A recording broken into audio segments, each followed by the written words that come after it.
So here it is, Only Broken Seeds Grow.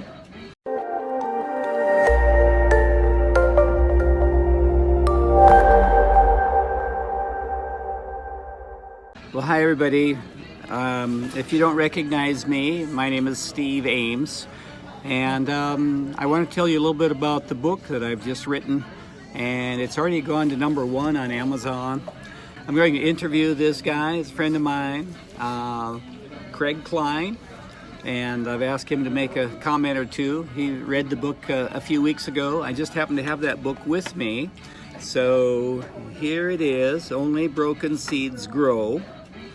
And we're going to talk just a little bit about it. It's about me growing up in north central Iowa and lived through poverty and pain.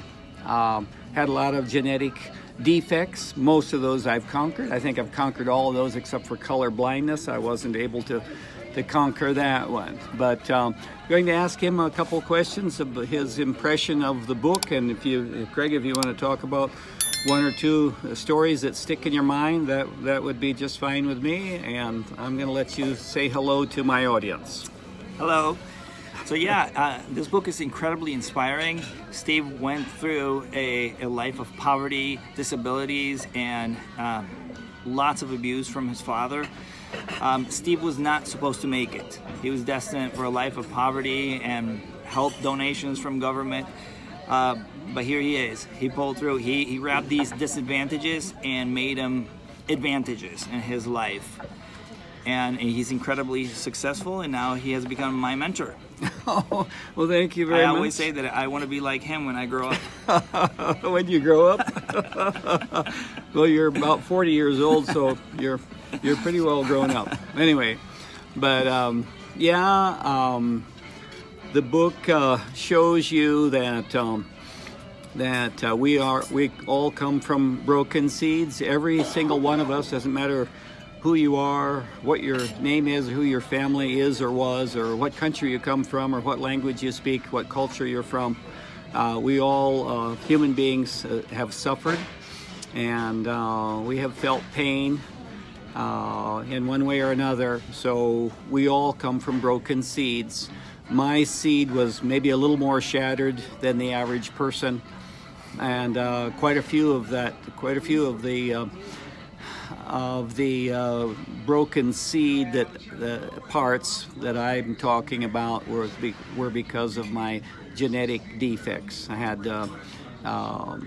dyslexia. I had a speech delay, ADD, color blindness, and a hearing impairment, and quite a few others, about 10 things on that list.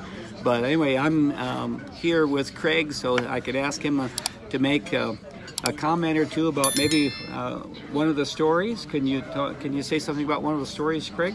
Yeah, I love the story about you and your brother sharing the same coat. Oh, like Siamese twins. Like Siamese twins. You would put your arm in one sleeve and your brother would put the arm in the other, and you would just go out to recess. I think you guys were in 2nd or 3rd grade. I was in 2nd and he was in 3rd grade. Yeah, I mean, that just tells you about the life of poverty that you were going through. And I didn't know till many years later, Craig, but the school janitor, used to be a school janitor, many years later told me that the teachers saw us out on the playground. When you're in 2nd and 3rd grade, you have a lot of recesses. And they saw us and sharing the one coat. And they took up a collection. I think the superintendent asked everybody connected to the school to take up a collection. Bus drivers and cooks and helpers in the kitchen, and coaches and primary school teachers and the high school teachers, and everyone directly and indirectly connected to the school district.